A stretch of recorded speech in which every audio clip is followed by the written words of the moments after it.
안녕하세요. 오늘은 7, 8월 공부 방법에 대한 얘기를 해보려고 합니다.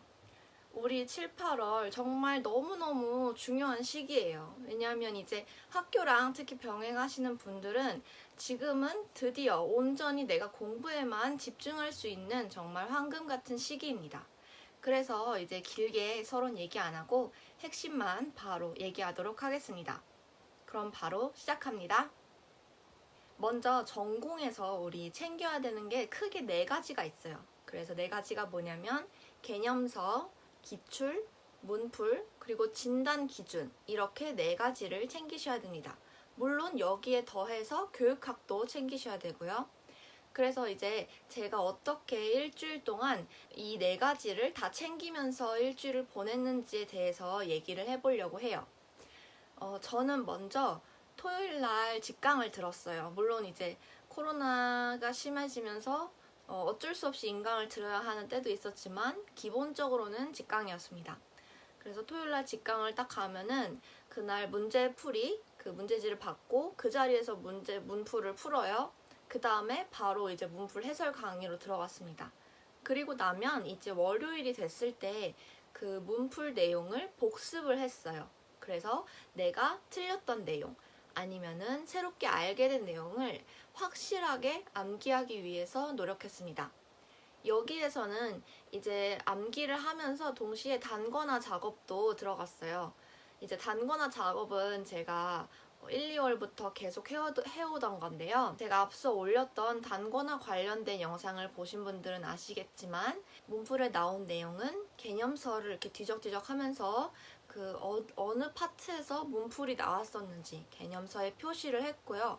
그 다음에 만약에 이 내용은 개념서에 없었는데 내가 문풀을 하면서 새롭게 알게 됐다 싶은 새로운 내용이 있으면 그것도 모두 개념서에 추가를 했습니다. 그리고 나서 이제 밤에는 전화 스터디를 했어요. 이제 친구랑 1대1로 서로 묻고 답하면서 문풀에 나온 내용만으로 복습하는 스터디를 했습니다. 화요일 날은 기출문제를 다시 풀었어요. 기출문제도 제가 3, 4월 공부 방법으로 올렸던 한 6분 57초, 7분 그때쯤부터 보시면 되는데요. 여기 보면 이렇게 문제가 있고 여기 제가 해설지를 이 문제에 대한 해설지를 여기 붙여놨어요. 기출문제를 다시 풀 때는 이 부분을 이렇게 가리고 문제를 풀고 그 다음에 바로 답과 해설을 확인했습니다. 그래서 만약에 내가 이거를 이제 다시 풀었는데도 또 틀렸다 그러면은 여기 문제 번호에 이렇게 표시를 했어요. 이거 보면 제가 지금 이 문제를 3번이나 틀린 거예요. 똑같은 문제를. 그래서 이런 식으로 이제 틀리면은 틀렸다고 또 표시를 하면서 나중에는 많이 틀린 것만 따로 모아서 복습을 또 했던 것 같아요. 이제 기출문제 공부 방법에 대한 자세한 내용은 제가 3, 4월 공부 방법 영상에도 자세히 설명을 해놓았으니까 그 영상을 꼭 참고해주세요. 그럼 수요일로 넘어가서요. 이제 수요일과 목요일에는 해당 주차에 문제를 풀게 될, 그러니까 토요일에 제 기준 토요일날 문제를 풀게 될 것에 대비해서 그 파트에 대한 개념서를 수요일, 목요일에 걸쳐서 공부를 했어요. 그래서 제가 다녔던 학원 같은 경우에는 예를 들어 성격 심리다. 그럼 성격 심리에 대한 기본 이론 파트가 있고 종합 이론 파트가 있어서 수요일에는 기본 이론 파트를 공부하고 목요일에는 종합 이론 파트를 공부했습니다.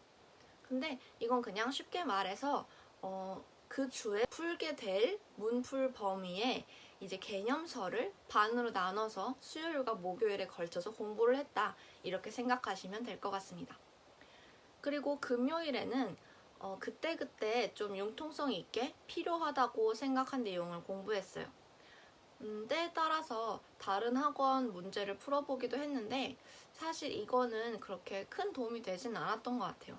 일단 시간이 너무 많이 걸렸고 그리고 이제 배우는 그러니까 결국에는 같은 내용인데 배우는 용어가 조금씩 다르다 보니까 내가 괜히 더 모르는 것 같고 자신감만 떨어지고 좀 저는 그렇게 추천하진 않는 것 같습니다. 때로는 이제 진단 기준을 외운 적도 있었고요. 1, 2월, 3, 4월에 나눠줬던 형성평가를 다시 풀기도 했습니다.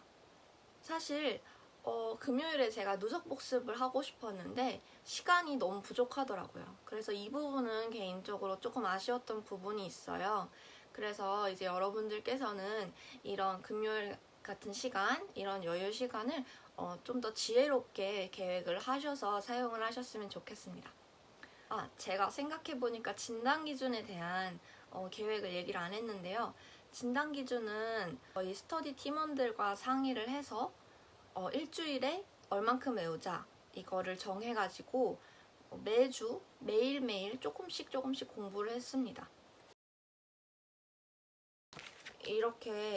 이런 식으로 이제 진단 기준이 파트가 있잖아요. 여기 보면은 신경 발달 장애부터 뭐 우울장애, 불안장애, 강박및 관련 장애 이렇게 쭉 파트가 있는데요. 이거를 이제 팀원들과 스터디 팀원들과 상의를 하셔서 적당히 나누셔가지고 우리 뭐 일주일에 몇 단어는 공부를 해오자, 외워오자 이런 식으로 파트를 나눠서 이것도 진단 기준도 놓지 마시고 꾸준히 계속 챙기셨으면 좋겠습니다. 제가 지금까지 이제 3, 4월, 5, 6월 공부 방법 영상을 찍으면서 누적 복습에 대한 강조를 많이 했는데 사실 이제 7, 8월쯤 되면은 너무 챙길 게 많고 바쁘고 정신없고 이래서 누적 복습을 조금 하기 어려우실 수도 있어요. 만약에 누적 복습을 하기가 조금 어려운 상황이시면 일단은 그 주에 해당 주차 커리큘럼을 착실하게 따라가시는 것에 중점을 두시고 공부하셨으면 좋겠습니다. 그리고 기출문제 절대 소홀히 하지 마시고요. 기출문제를 이미 나온 거는 앞으로 안 나오는 거 아닌가? 이런 생각을 하실 수도 있는데요. 이게 기출문제가 나왔던 데는 계속 나오게 돼 있어요. 그러니까 예를 들어서 처음에 나올 때는 개념어를 적는 걸로 시작했다가 그 다음에 또 나올 때는 그 개념의 정의를 적어야 되고 그 다음에는 그 개념의 뭐 단계를 물어볼 수도 있고 그 다음에는 그 이제 사람들이 이미 뭐 개념과 정의와 단계 다 알고 있으니까 그거를 적용했을 때는 어떻게 되느냐 이런 적용 문제까지 나올 수가 있어요. 기출문제는. 그렇기 때문에 기출문제는 절대로 소홀히 하지 마시고 꼭 열심히 반복해서 보셨으면 좋겠습니다. 이제 여기까지 제가 전공에 대한 얘기를 했는데요. 마지막으로 딱 한 가지만 더 말씀을 드리자면 교육학을 정말 열심히 하셨으면 좋겠어요. 저는 그래도 1월부터 교육학을 공부를 했거든요. 근데 이게 교육학이라는 게 계속 이제 밑 빠진 독에 물 붓는 느낌이 들어요. 물을 부으면 빠지고 내가 지난주에 외웠는데 이번 주에 또 까먹고 이게 이렇게 들어와서 이렇게 나가는 느낌이 진짜 계속 들어요, 교육학이. 근데 전 조금 안일했던 게 나는 그래도 1월부터 시작했으니까 괜찮겠지. 사람들이 여름부터 시작한 사람들도 있던데 그래도 좋은 점수 받던데 괜찮겠지. 또 지금은 이렇게 상반기에 잘 기억이 안 나도 하반기 되면 저절로 외워져 있겠지. 이 말만 믿고 조금 안일했던 것 같아요. 근데 사실 팩트는 지금 열심히 안 하시면 교육학 지금 전공한다고 해서 교육학 지금 열심히 안 하시면 10월까지 이렇게 밑 빠진 독에 물 붓는 느낌을 받으실 수가 있어요.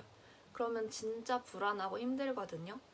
그러니까 교육학 공부 절대로 소홀히 하지 마시고 꾸준히 열심히 최선을 다해서 챙기셨으면 좋겠습니다. 그럼 오늘 준비한 내용은 여기까지고요. 날씨가 정말 덥고 습한데 조금만 더 힘내셔서 우리 모두 합격하셨으면 좋겠습니다.